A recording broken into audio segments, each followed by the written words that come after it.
give thanks and praise to God tonight for the wonderful privilege and the marvelous opportunity just to be together on this Martin Luther King Jr. Day.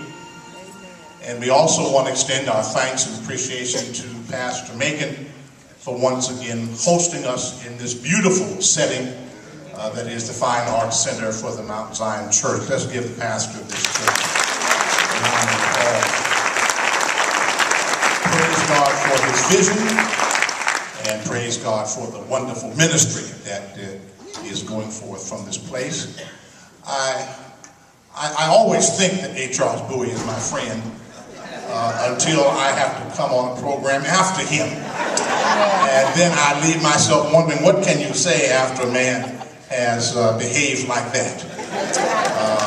He is one of the best pastors, and certainly one of the most gifted worship leaders that I've ever encountered. Give him another hand.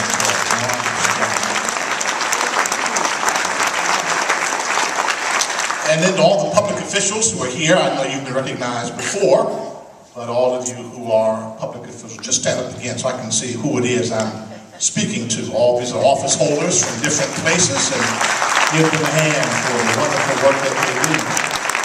Amen. One of them has an Antioch connection. His wife is one of our deacons, so we thank God for him. You may be seated. Thank you all for coming, and for the wonderful young people from Bedford High School, first the jazz band over here, and then the choir. They did a great job, and we thank God for them. And always the music ministry at Mount Zion is second to none, with the inimitable Eric on the keyboards. I will not take long, but I do want you to pray for one of the ministers of our church who is here. She was coming tonight to support me and to be a part of this program, and on the way here got a phone call that her sister in Tucson, Arizona, was found dead outdoors, and they're going to have to do an autopsy to figure out just what happened. But Gloria Cheney is over there, and be prayerful for Gloria and for her family as they go through this difficult time.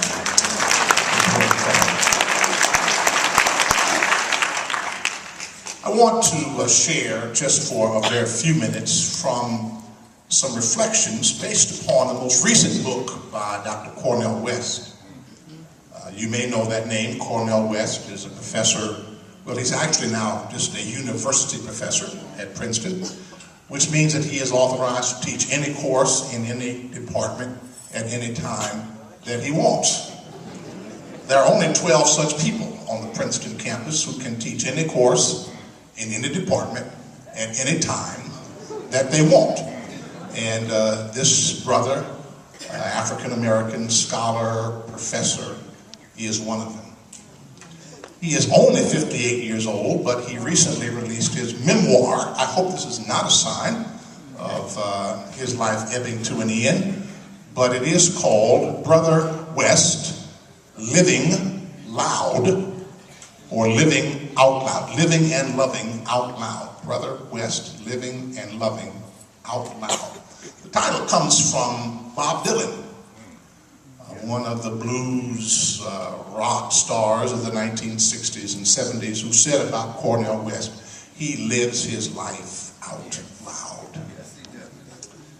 And in that book, Brother West, Living and Loving Out Loud, he says three things that I want to share with you in honor of Dr. King, because I think in a very real sense, the three things that Cornel West said ought to be the mark of everybody's life was certainly the mark of Dr. King's life. Ask yourself if this is true for you. Everybody ought to have a vocation. They ought to be something. I am a teacher. I am a pastor. I am a journalist. I am a political leader. I'm a musician. I have a vocation. I am something. I have worked hard to become something. I have chosen from all the things that are in life that could be done. I've chosen this vocation. I'm not going to spend my life drifting about from pillar to post. I've committed myself to being something. But once I choose my vocation, said Cornel West, I have to settle on my voice. In the context of the vocation that I have chosen, I have to have something to say. And he said, I don't want my voice to be an echo of what somebody else has already said. I don't want to go through my life repeating what other people have said, because they spoke their voice in their time. I want to have something to say in my own time and place. With my vocation, I want to speak with my own voice some unique word that only I am positioned and equipped and authorized to say. And then he said, and I want to do it with a vision of where I think the world should be headed. I want to have a vocation. I want to be something. I want to have a voice. I want to say something. And I want to have a vision. I want to go somewhere. And I want to submit to you today that that's exactly what Martin Luther King Jr. was. And that's really what we should be remembering about him and then trying to incorporate into our own lives. That first of all, he was a man who made a decision about a vocation. He decided what he was not going to be. Do you know that a man, an African-American man in 1956 with a PhD degree from Boston University could have been anything that he wanted to be? He was turning down deanships of universities and colleges while he was still working on his doctoral dissertation in systematic theology on the concept of love in the theology of Paul Tillich. 1956, he could have been a professor. He could have been a president. He could have been anything that a PhD could afford anybody in 1956. But he decided his vocation was going to be that of advocate.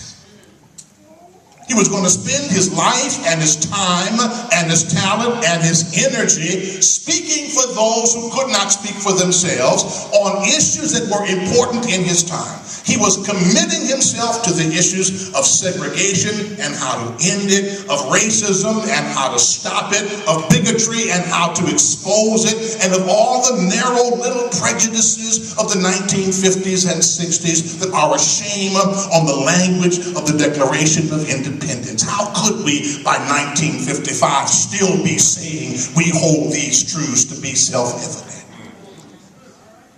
All men are created equal.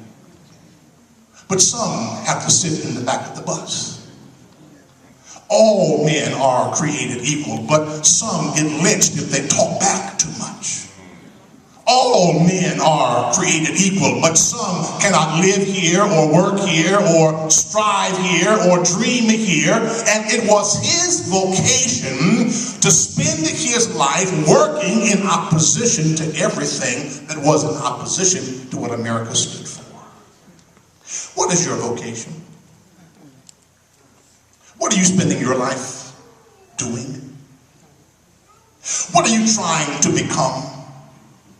There was another Boston University connected person by the name of Howard Thurman, who made many moves in the course of his life from one teaching spot to another teaching spot. And people often ask Dr. Thurman, why do you go from place to place? What is it you are trying to accomplish in your life? And here was his answer, and I hope that this is your answer. He said, I'm trying to find the place where I can have maximum contagion.